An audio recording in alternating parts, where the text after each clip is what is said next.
ইসলামী আন্দোলন বাংলাদেশ কখনো অন্যায়ের সঙ্গে আপোষ করে নাই, শর্টকাট পথে ক্ষমতায় যেতে চায় নাই, নীতি বিসর্জন দেয় নাই।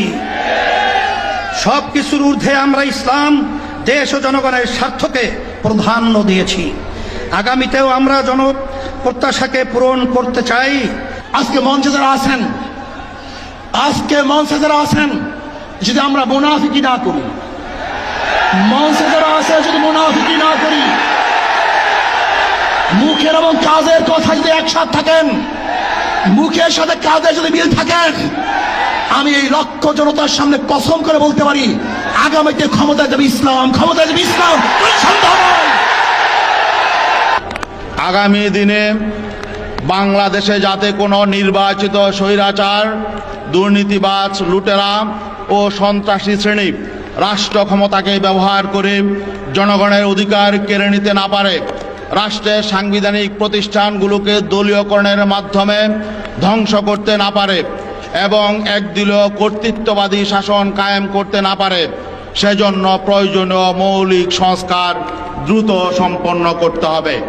আজকে জালেমদের বিচার করতে হবে এবং সংস্কার করে নির্বাচন করতে হবে।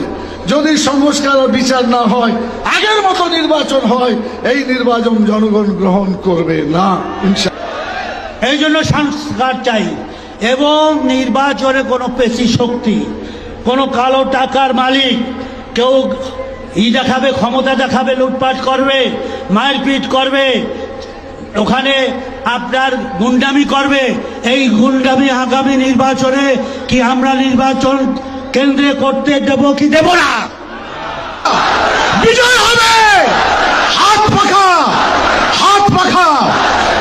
তো ইতিপূর্বে 54 বছরে যেই পদ্ধতিতে নির্বাচন হয়েছে, আপনারা এই কয়েকদিন আগে হাবিবুল আউয়ালের, অভিশপ্ত হাবিবুল আউয়াল যে সিলসি বক্তব্য রেখেছে যে এই পদ্ধতিতে 1000 বছর নির্বাচন হলেও সুষ্ঠু নির্বাচন হবে না। সংস্কারের দ্বারাই কি উপকার, না করার দ্বারাই কি ক্ষতি, আমি বর্তমান বাংলাদেশের 5টি বিভাগ সম্পর্কে একটি উদাহরণ পেশ করছি। কিন্তু আপনার এই ভূমিকায় প্রশ্ন তৈরি হয়েছে, আগামী 8-10 মাস পরে যদি নির্বাচন হয় আপনি সোজা থাকবেন কিনা? আপনাকে এই 8 মাসে নিরপেক্ষতার প্রমাণ আপনাকে দিতে হবে, বাঁচতে হবে, এর কোনো বিকল্প নাই। দীর্ঘ সময় ধরে বাংলাদেশ যে মুজিববাদী সংবিধান দিয়ে পরিচালিত হয়েছে, সেই মুজিববাদী সংবিধান বাংলাদেশে আর চলতে পারে না। আনুপাতিক হারে নির্বাচন হলে সমস্যাটা কি? কোনো সমস্যা নাই।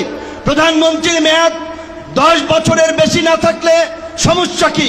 আমরা অত্যন্ত যৌক্তিকভাবে এই কথাগুলো দফায় দফায় আলোচনায় তুলে ধরছি, কিন্তু এটা পরিষ্কার সংবিধান এই সংস্কার জাতীয় ঐক্যমত্য কমিশন কেন জানি 2-1টি দলের প্রতি পক্ষপাতমূলক আচরণ করছে। পীর সাহেব তরমোনাই যে সিদ্ধান্ত দিয়েছে যে পিআর সিস্টেমে যদি ভোট হয় হিন্দু সম্প্রদায় ভোট কেন্দ্রে যাবে, নইলে যাবে না। 3টা জিনিসকে সামনে নিয়ে সংস্কার, বিচার, পিআর, আসলে আমরা এই সমস্ত ওয়ার্ডের বিশ্লেষণ প্রয়োজন। সভাপতি এবং আজকে স্টেজে উপস্থিত আছেন বিভিন্ন রাজনৈতিক দলের জাতীয় নেতৃবৃন্দ, আজকে সকল মানুষ, সারা দেশের মানুষ আজকে পিয়ারের পক্ষে জেগে উঠেছে। এই অভ্যুত্থানে আপনারা যখন ঢাকার গুরুত্বপূর্ণ পয়েন্টগুলো থেকে শুরু করে দেশের বিভিন্ন রণক্ষেত্রে অংশগ্রহণ করেছেন, আপনাদেরকে পাঞ্জাবি পায়জামা টুপি দেখে টার্গেট কিলিং করা হয়েছে।